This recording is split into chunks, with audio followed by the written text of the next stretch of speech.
ओम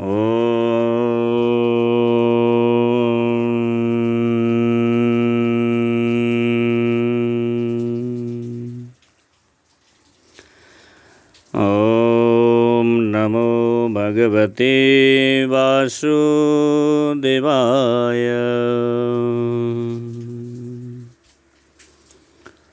संस्कार Nepal TV YouTube च्यानललाई निहालेर बस्नुभएका सम्पूर्ण भक्त सज्जन महानुभावहरूप्रति हार्दिक आभार ओमको नमन टक्र्याउँदछु स्वीकारी बक्सिएला।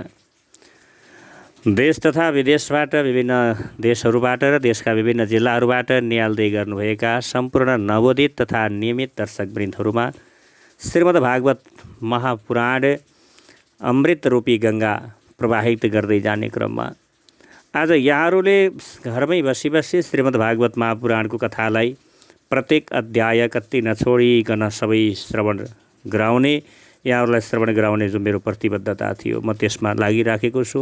यही क्रममा आज 23औं दिनमा म यहाँहरू समक्ष उपस्थित भइसकेको छु, जसमा श्रीमद्भागवत महापुराणको द्वितीय स्कन्धको चतुर्थो अध्याय अन्तर्गतमा आज 23औं भागमा हामी प्रस्तुत भइसकेका छौँ र प्राविधिकमा हुनुहुन्छ मिलन पहाडी भने त्यस्तै म पण्डित बन्धुराज खनाल। हामीले द्वितीय स्कन्धको तृतीय अध्यायमा अर्थात् जुन 22औं भागमा भगवान परमात्माको भक्ति गर्दाखेरिमा सकामी भक्ति गर्नेले कामनाको पूर्ति गर्नको लागि गर्ने उपासनामा कुन कुन भगवानलाई पूजा गर्ने र निष्कामी भक्ति गर्नेले भगवान जगत नारायण परब्रह्म स्वरूपको चिन्तन गर्ने हरिनाम भजन गर्नेको विषयमा चर्चा गऱ्यौँ। अहिले नैमिषारण्य नाम गरेको क्षेत्रमा 88,000 ऋषिहरूलाई भागवत श्रवण गराउँदै जाने क्रममा सुतजीले भन्नुहुन्छ, आत्माको अर्थात् भगवत तत्त्वको निश्चय गराउने सुखदेवजीका यी कुरा सारा सबै कुनै सुन्दै गइसके पछाडि राजा परीक्षितले आफ्नो शुद्ध बुद्धि भगवान कृष्णका चरण कमलमा समर्पित गरिदिनुभयो र आफ्नो शरीर स्वास्नी छोरा घर पशु धन भाइबन्धु तथा निष्कण्टक राज्यपट्टिको धेरै कालदेखिको अभ्यासले गर्दा बलियोसँग जरो हालेको ममतालाई छाडिदिनुभयो।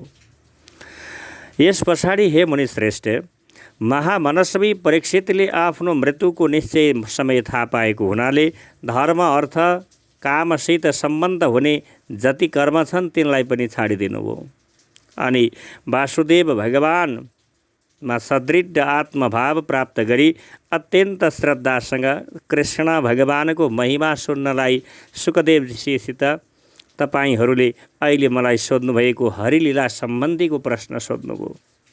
राजाले भन्नुहुन्छ, यही विषयमा सोध्नुहुन्छ। राजोवाच, समीचीनं वचो ब्रह्मन् सर्वज्ञस्य तवानघ तमो विशीर्यते मह्यं हरिः कथयतः कथाम। के भन्नुभयो त भन्दा, हे निष्पाप, तपाईँ सर्वज्ञ हुनुहुन्छ, तपाईँलाई सबै कुरा जानकारी हुन्छ, तपाईँले भन्नुभएका सबै कुरा सत्य छन्, किनकि जति जति तपाईँ भगवानको कथा भन्नुहुन्छ त्यति त्यति मेरो अज्ञानको पर्दा नष्ट हुँदै गइराखेको छ। अब म तपाईँबाट भगवानले कसरी मायाद्वारा संसारको सृष्टि गर्नुहुन्छ त्यो विषयमा म जान्न चाहन्छु। यो संसार रचनाको कुरा यस्तो रहस्यमय छ कि ब्रह्मा आदि समर्थ लोकपालहरूको समेत बुद्धिमा पसेको छैन। भगवानले कसरी यस विश्वको रक्षा गर्नुहुन्छ र फेरि कसरी यसको संहार गर्नुहुन्छ, अनन्त शक्ति परम पुरुष परमात्मा कुन शक्तिको आश्रय लिएर आफूलाई नै खेलौना बनाएर खेल्नुहुन्छ, उहाँले कसरी केटाकेटीले माटोको घर बनाए जस्तै गरी ब्रह्माण्डको रचना गरी फेरि त्यसलाई नष्ट गरिदिनुहुन्छ, यी सब कुरा मलाई सुनाउनुहोस्। हे ब्रह्मन, भगवानका लीलाहरू त अत्यन्त अद्भुत र जानि नसक्नु छन्। निसन्देह ठुला ठुला विद्वानहरूलाई समेत उहाँका लीलाहरूको रहस्य बुझ्न बडो गाह्रो जस्तो प्रतीत हुन्छ। एउटै भगवानले सृष्टि आदि गरिएका अनेक कर्म गर्नको निम्ति प्रकृतिका सत्व आदि विभिन्न गुणलाई एकैपल्ट धारण गर्नुहुन्छ अथवा अनेक अवतार ग्रहण गरी तिनलाई प्रकृतिका गुणलाई क्रमसँग धारण गर्नुहुन्छ। हे मुनिवर, तपाईले शब्द ब्रह्म, वेद तथा परब्रह्म दुईटै मर्म राम्ररी बुझ्नुभएको छ। तसर्थ मेरो यस सन्देहको निर्णय गरिदिनुहोस्। यस्तो प्रकारसँग अत्यन्त गहन जगत कल्याणको लागि, लोक कल्याणको लागि हजारौं वर्षसम्म समाप्त नहुने त्यस्तो महान यज्ञ आयोजना गरेर बसेका नैमिषारण्य नाम गरेको क्षेत्रमा 88,000 ऋषिहरूका माझमा सुत पौराणिकले यसै कथाको विषयमा बताउँदै हुनुहुन्थ्यो। सुतजीले भन्नुहुन्छ, भगवानको गुण वर्णन गर्नका लागि राजा परीक्षितले यस प्रकारसँग प्रार्थना गरे पछाडि सुकदेवजीको हृदयमा भगवान श्रीकृष्णको बारम्बार चिन्तन गरी त्यसमा भन्न लाग्नुभयो। त्यसमा श्री सुकदेवजी भन्नुहुन्छ, श्री शुक उवाच, ओम नमः परस्मै पुरुषाय भूयसे सदुद्भवस्य स्थान निरोध लीलया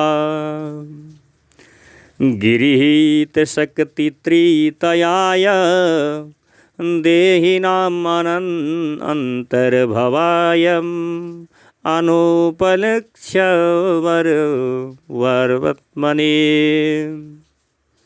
सुकदेवजी भन्नुहुन्छ, संसारको उत्पत्ति, स्थिति, प्रलय रूप लीला गर्नको निम्ति सत्व, रज, तम रूप 3 शक्तिलाई स्वीकार गरी ब्रह्मा, विष्णु, शङ्करको रूप धारण गर्ने समस्त चर प्राणीको हृदयमा अन्तर्यामी रूपले विराजमान हुने, जसको स्वरूप तथा उपलब्धिको मार्ग बुद्धिको विषय छैन, त्यस्ता ती पुरुषोत्तम अपरिमित महिमा भएका भगवानको चरण कमलमा मेरो कोटि कोटि प्रणाम छ।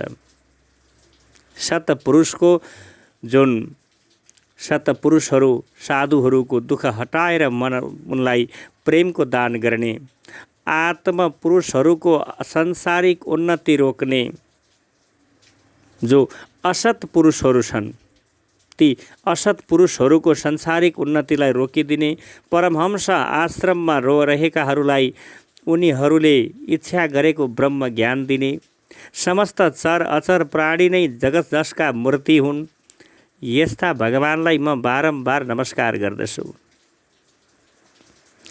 भक्तहरूको रक्षा गर्ने, भक्तहीनहरूको दृष्टिपातबाट सदा टाढा रहने, जसको समान अथवा जसभन्दा बढी अरू कसैको ऐश्वर्य छैन र यही ऐश्वर्यले सदा सर्वदा आफ्नो ब्रह्म स्वरूप धाममा रमण गर्ने भगवान श्री कृष्णलाई बारम्बार नमस्कार छ। मेरो बारम्बार नमस्कार गर्दछु। जसको कीर्तन, स्मरण, दर्शन, वन्दन, श्रवण, पूजनले तत्काल नै मानसिक पापलाई धोइदिन्छ, म त्यस्ता पुण्यकृति भगवान श्री कृष्णलाई बारम्बार नमस्कार गर्दछु। जसको चरण कमलको आश्रय लिएर विवेकी मानिस आफ्नो हृदयबाट यस लोक र परलोकको आसक्तिलाई दूर गरी बिना प्रयासले नै ब्रह्म पदलाई प्राप्त गर्दछन्। पुण्यकृति कृष्ण भगवानलाई म बारम्बार नमस्कार गर्दछु। ठुला ठुला तपस्वी, दानी, यशस्वी, मनस्वी, सदाचारी, मन्त्रवेत्ताहरूलाई समेत आफ्ना साधन तथा स्वयं आफूलाई उहाँको चरणमा समर्पित नगरेसम्म कल्याणको प्राप्ति हुन सक्दैन। त्यस्ता पुण्यकृति भगवानलाई म बारम्बार नमस्कार गर्दछु। किरात, हुड, आन्द्र, पुलिन्द, पुलकस, अभिर, कङ्क, यवन र खस आदि गरिएका नीच जुन सम्पूर्ण जातिहरू तथा अरू पापीहरू जसका शरणागत भक्तहरूको शरण ग्रहण गर्नाले पवित्र हुन्छन्, यस्ता सर्वशक्तिमान भगवानलाई म बारम्बार नमस्कार गर्दछु। यी भगवान आत्मज्ञानीहरूका, आत्मभक्तहरूका स्वामी, कर्मकाण्डीहरूका निम्ति वेदमूर्ति, धार्मिकहरूका लागि धर्ममूर्ति, तपस्वीहरूका लागि तपस्वी स्वरूप र ब्रह्म, शङ्कर आदि ठुला देवता समेत आफ्नो शुद्ध हृदयले उहाँको स्वरूपको चिन्तन गर्दछन्। यस्ता भगवानले ममाथि आफ्नो अनुग्रहको वर्षा गरून्। लक्ष्मी देवी का पति, समस्त यज्ञहरूका भोक्ता तथा फलदाता, प्रजाका रक्षक, सबै बुद्धिका साक्षी, समस्त लोकका पालनकर्ता तथा पृथ्वीका स्वामी र जसले यदुवंशमा प्रकट भएर अन्ध्रका वृष्णि र यदुवंशका मानिसहरूको रक्षा गर्नुभयो, उनीहरूको एकमात्र रक्षक हुनुहुन्छ। यस्ता भक्तवत्सल सतपुरुषहरूका सर्वस्व श्रीकृष्ण मदेखि प्रसन्न हुनुहोस्, जसका चरण कमलको चिन्तन रूप समाधिले शुद्ध भएका बुद्धिद्वारा विवेकी पुरुषहरूलाई आत्मतत्त्वको साक्षात्कार हुन जान्छ र जसको दर्शन पाएपछि विद्वानहरू आफ्नो आफ्नो मति तथा रुचि अनुसार जसको स्वरूपको वर्णन गर्दछन्, त्यस्ता मुकुन्द भगवान ममाथि प्रसन्न हुनुहोस्। जसले सृष्टिको आरम्भमा ब्रह्माजीको हृदयमा पूर्वकल्पको स्मरणलाई जागृत गर्न ज्ञानकी अधिष्ठात्री देवीलाई प्रेरित गर्नुभयो र ती सरस्वती आफ्ना अङ्गहरूसहित वेदको रूपमा उहाँको मुखबाट प्रकट हुनुभयो, त्यस्ता ज्ञानका मूल कारण भगवान ममाथि कृपा गरी अर्थात् हृदयमा प्रकट हुनुहोस्। भगवान नै पञ्चमहाभूतबाट यस शरीरको निर्माण गरी तिनमा जीव रूपले शयन गर्नुहुन्छ र 5 ज्ञानेन्द्रिय, 5 कर्मेन्द्रिय, 5 प्राण र 1 मन यी 16 विषयहरूको भोग गर्नुहुन्छ। यस्ता सबै प्राणीमा विराजमान रहने भगवानले मेरो वाणीलाई आफ्ना गुणले अलङ्कृत गरिदिउन्। जसको मुख कमलबाट जसको निस्केको अज्ञान रूपी अमृतको सन्त पुरुषले यथेष्ट पान गरेका छन्, जसको मुख कमलबाट अज्ञान रूपी अन्धकारलाई हटाउन सक्ने वाला ज्ञान रूपी अमृतको सन्त पुरुषले यथेष्ट पान गरेका छन्, त्यस्ता परम तेजस्वी भगवानलाई, जो भगवान व्यास स्वरूप हुनुहुन्छ, यस्ता व्यासलाई मेरो नमस्कार छ। हे राजा परीक्षित, तिम्रो प्रश्नको उत्तर म जुन कुरा भन्न लागेको छु, त्यस कुराको नारायणले पहिले ब्रह्मालाई उपदेश गरिसक्नु भएको थियो, त्यही विषय छ। ब्रह्माको हृदयमा वेद ज्ञानले परिपूर्ण भए तापनि वेदको सार र श्रीमद् भागवतको उनको निम्ति एउटा अपूर्व वस्तु थियो। यसै कारण वेदपछि पनि यसको उपदेशको आवश्यकता भयो। नारदले सोद्धा ब्रह्माजीले पनि उनलाई यही पुराण सुनाउनु भएको थियो, जुन पुराण मैले तपाईँलाई सुनाउन लागिराखेको छु। हे राजा परीक्षित, जीवन र जगतको पहिचान गराउनेवाला यस श्रीमद् भागवत महापुराणको कथालाई धन्य छ। यस महापुराणको कथालाई निरन्तर मनोभावमा प्रकट गरी यस कथालाई श्रवण गर्ने ती भक्तहरूलाई धन्य छ। ती भक्तहरू जुन भगवानको भगत बन्न कोसिस गरेका छन् र ती भक्तहरूको कल्याण गर्ने भगवान कल्याणकारीलाई धन्य छ।